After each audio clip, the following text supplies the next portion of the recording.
Joining us from Canberra is Amin Saikal, Iran expert with the ANU. Amin, thank you so much for your time. This is really quite an extraordinary response to see from Iran striking US air bases in Iraq. Do you think that this really is going to be explosive in the relationship between the two countries? Are we looking at another war?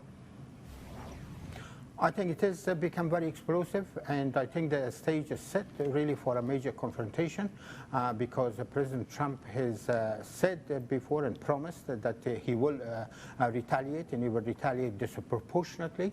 But at the same time, his actions in killing Qasem Soleimani, he had left the Iranian leadership with no choice but to engage in retaliation, and this is what they have done. But at the same time, the Iranian authorities have said that they have got quite a number of American bases on their sites, and that could easily really result in a major military confrontation which could engulf the entire region.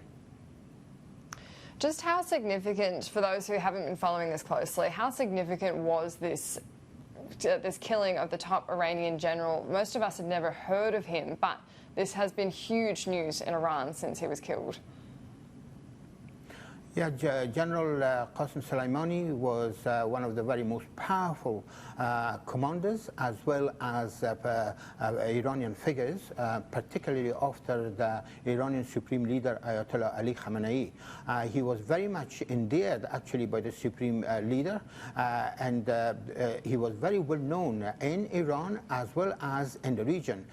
So we may have not really heard much of him in Australia, but he was a very, very well known commander and military strategist. He was largely responsible for Iranian overseas military operations, particularly in the Levant, and he was one of the architects of Iran's expanding influence in Iraq, Syria, Lebanon, and also with a lot of connections with some of the other forces in the region. And can you tell us, do you think that this has been a long time building up, or do you agree with the commentators who say that Donald Trump really acted quite in an unpredicted way?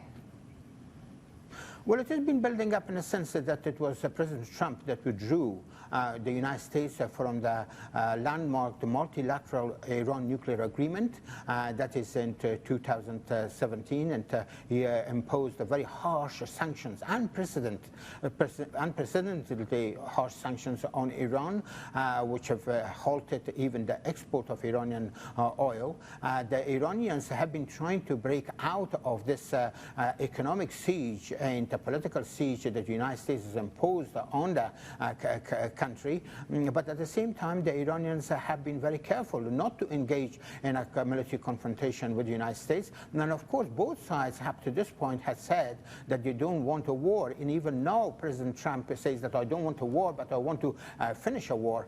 But at the same time his actions to kill Soleimani has certainly paved the way for a military confrontation, which at the end neither side may be able to really control it.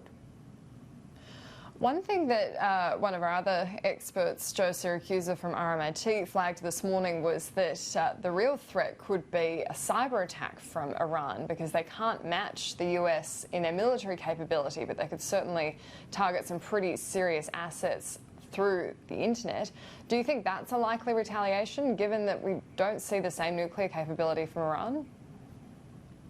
Well, that is an important option, and I think the Iranians will exercise that option. But at the same time, we know that they have already accompanied that option by carrying out missile attacks on the two important American bases in Iraq. And now I think they have thrown that ball into the President Trump's court, and what the president is going to say to the nation and to the world in terms of responding to this Iranian action, that of course remains to be seen.